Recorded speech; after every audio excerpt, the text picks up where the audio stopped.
A 911 call, a black teenager, and a mother who arrived just in time.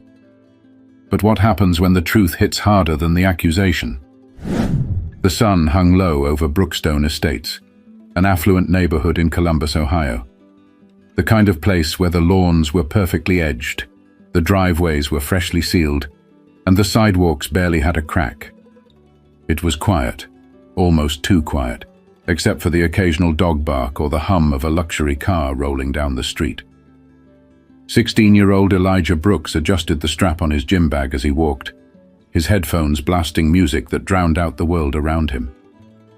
He had just finished a grueling basketball practice at Franklin High, and after a long day of classes and drills, he was exhausted. Normally, he'd take the bus home, but today he decided to cut through Brookstone. He wasn't unfamiliar with the neighborhood. His best friend lived just a few blocks away, but he also knew it wasn't a place where people expected to see someone like him walking alone. And inside one of those pristine homes, behind a large bay window, Linda Cartwright was watching. Linda had lived in Brookstone Estates for 15 years. She knew every face, every car, and every routine on her street. And right now, something didn't sit right with her. A teenage boy, black, tall, athletic build, walking alone, a bag slung over his shoulder.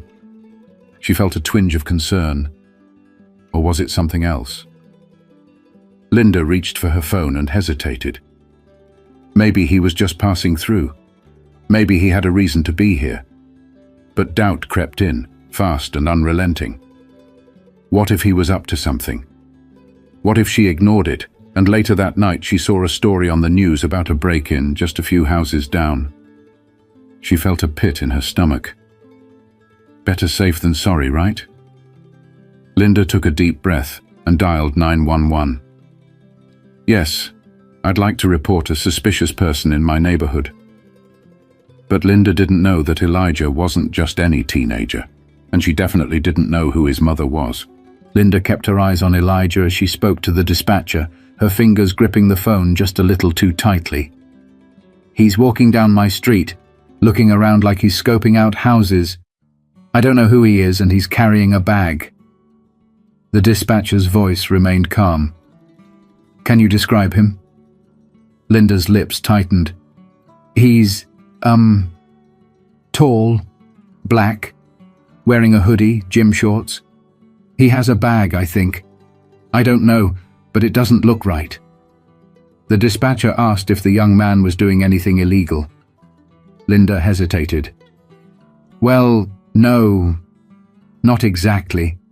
But I've never seen him before. This is a quiet neighborhood. That was enough. The dispatcher assured her that officers would be sent to check it out. Linda hung up, still watching as Elijah stopped briefly to switch his playlist. He had no idea what was coming. A few streets away, Officers Bennett and Rodriguez were in their squad car when the call came through. Possible prowler, Brookstone Estates, male, black, mid-teens, carrying a bag. Bennett, a stocky officer with 15 years on the force, glanced at Rodriguez, who was younger and still learning the ropes. Let's check it out. With that, they flipped on their lights and sped toward the neighborhood. Elijah was 2 blocks from home when he heard it. The sharp whoop of a police siren behind him. He turned, confused, just as the squad car pulled up fast. The doors flew open. Hey! Stop right there! Elijah froze, pulling out his headphones. 2 officers stepped out, hands near their holsters. What's in the bag? Bennett demanded. Elijah blinked. My basketball gear? Where are you headed? Home. His voice was steady, but his chest tightened. He knew this wasn't just a random stop. Rodriguez stepped closer. You live here? Yes, sir. A few blocks over. Bennett scoffed. That right? What's the address?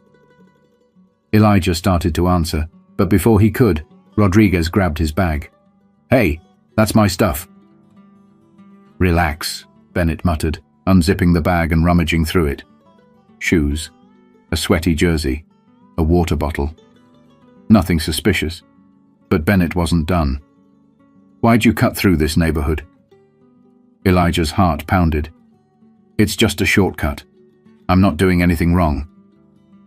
Rodriguez looked at Bennett, uncertain. "Maybe he's telling the truth." Bennett didn't budge. "Then why'd someone call the cops on him?" Elijah opened his mouth, but his breath caught as he noticed something over the officer's shoulders. A sleek black SUV rolling toward them. It pulled up, stopping sharply. The doors opened, and out stepped Denise Brooks, the mayor of Columbus. But the officers had no idea who they had just stopped, and neither did Linda. The air seemed to shift the moment Denise Brooks stepped out of the SUV. She wasn't just any mother. She was the mayor of Columbus, and she carried herself like it. Dressed in a sharp navy blazer and heels that clicked against the pavement, she moved with purpose. Not running, not panicked, but controlled. A woman who was used to walking into rooms where people doubted her authority and reminding them exactly who she was. Her eyes locked onto the two officers standing over her son. Her son. Bennett's posture stiffened as she approached. He had seen her before, on the news, at city meetings, but it took a second for his brain to catch up to the moment. Rodriguez was the first to speak. "Ma'am, I need you to step back. We're handling a situation." Denise didn't flinch. "Oh, I see that." Her voice was smooth, but sharp enough to cut through steel. "And what exactly is the situation?" Elijah exhaled, relief washing over him. "Mom." She held up a hand, a silent message. "I've got this." Bennett cleared his throat. "We received a call about a suspicious person in the area." Denise arched a brow. "Suspicious?" Rodriguez gestured to Elijah. "We stopped him to ask some questions. We need to confirm if he actually lives here." Denise let out a slow, measured breath. Then she pulled out her phone, tapped a few times, and held it up. "That's my son."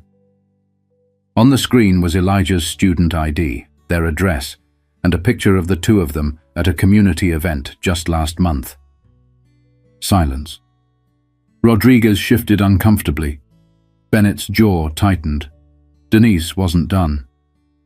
"So tell me, did you stop him because he was suspicious, or because someone assumed he didn't belong?" Neither officer answered. Behind them, Linda stood frozen in her doorway, watching the entire thing unfold. She had recognized Denise the moment she stepped out of the SUV, and the moment she put the pieces together, her stomach dropped. She had called the police on the mayor's son. She had called the police on a kid who was just walking home. And now she was standing there, watching as a mother, who happened to be one of the most powerful women in the city, stared down two officers who suddenly had nothing to say. But just because the officers had gone quiet, didn't mean Denise was done talking. Denise took a slow step forward, her eyes locked onto the officers. The air felt heavier now, like everyone was holding their breath, waiting to see what she'd do next. She didn't yell. She didn't curse. She didn't have to. Her voice was steady, precise, cutting. "You searched his bag. You questioned where he lived. You assumed he didn't belong." Bennett squared his shoulders. "We were just following procedure." Denise tilted her head slightly. "Procedure?" Rodriguez shifted uncomfortably. "We got a call about a suspicious person." Denise took another step. "A teenage boy, walking home." Neither officer had an answer for that. Elijah rubbed his hands together, still feeling the sting of being treated like a suspect in his own neighborhood. Denise turned, finally looking directly at Linda, who stood frozen in her doorway. "Was it you?" Denise asked. Linda opened her mouth, then shut it. The weight of the moment crushed her. She didn't mean for this to happen. She didn't think it would go this far. She wasn't racist, she told herself. She was just being cautious. But now she was staring at a mother, one who had to leave her job, rush into her own neighborhood, and defend her son from the police over nothing. Linda's face turned red. She swallowed. I just thought... Denise cut her off. You thought what? Linda had no answer that wouldn't make her sound exactly like the person she never wanted to believe she was. Denise's gaze didn't waver. Do you know what could have happened here? Linda looked down. Elijah could have been tackled, arrested, slammed against a squad car for resisting, or worse. And all because a woman who had lived in the same house for 15 years decided that the sight of a black teenager with a gym bag was enough to dial 911. Denise didn't need to say it. Linda already knew. The officers knew too. But instead of apologizing, Bennett shifted. If there's no issue here, we'll be on our way. Denise exhaled sharply. That's it? Rodriguez hesitated. Look, we were just responding to a call. Denise shook her head, disappointment settling in. Yeah, you were. She turned back to Elijah and put a hand on his shoulder. Come on, baby, let's go home. Elijah slung his bag over his shoulder and followed his mother to the SUV. The officers walked back to their squad car, muttering under their breath. And Linda? She just stood there, arms wrapped around herself, watching them drive away. But for Elijah, for Denise, for every black family that has had to explain their existence in spaces they have every right to be in, this wasn't over. The ride home was quiet. Elijah sat in the passenger seat, staring out the window, replaying everything in his head. The flashing lights, the way they searched his bag like he was a criminal, the way the officers had looked through him, not at him. Denise gripped the steering wheel a little tighter. She knew this moment would come eventually. She just didn't think it would happen so soon. After a few minutes, she spoke. You okay? Elijah let out a slow breath. I don't know. She nodded. I get it. He turned to her. What would have happened if you weren't there? Denise's stomach clenched.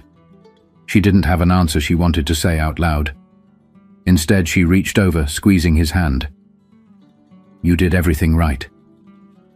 Elijah sighed. And it still didn't matter.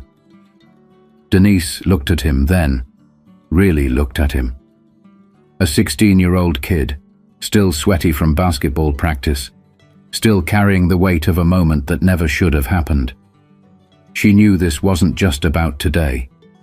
It was about every story like this, every kid like him, every parent like her who had to teach their children how to move in a world that saw them as a threat first, a person second. And across the neighborhood, Linda sat in her living room, staring at the phone in her hands. The same phone she had used to call 911, the same phone that could have been the reason Elijah never made it home. Her stomach twisted. She thought she was being cautious. She thought she was protecting her neighborhood. But now, she realized she had just been afraid, and for the first time, she had to ask herself, afraid of what? She looked at the screen of her phone, and then, for the first time, she asked herself the question she had spent her whole life avoiding. What if the danger wasn't him? What if it was her? Now, ask yourself, how many times has a call like this ended differently? How many stories like Elijah's don't end with a parent showing up just in time? And how many times do people like Linda get to walk away, never thinking about it again? This isn't just a story about one afternoon in one neighborhood. It's a reality that plays out every day. Maybe it's time we stop pretending not to see it. Maybe it's time we do something about it. If this story made you think, even for a second, then share it. Talk about it. Learn from it. Because the next time someone like Linda picks up the phone, the person on the other end might not be as lucky as Elijah.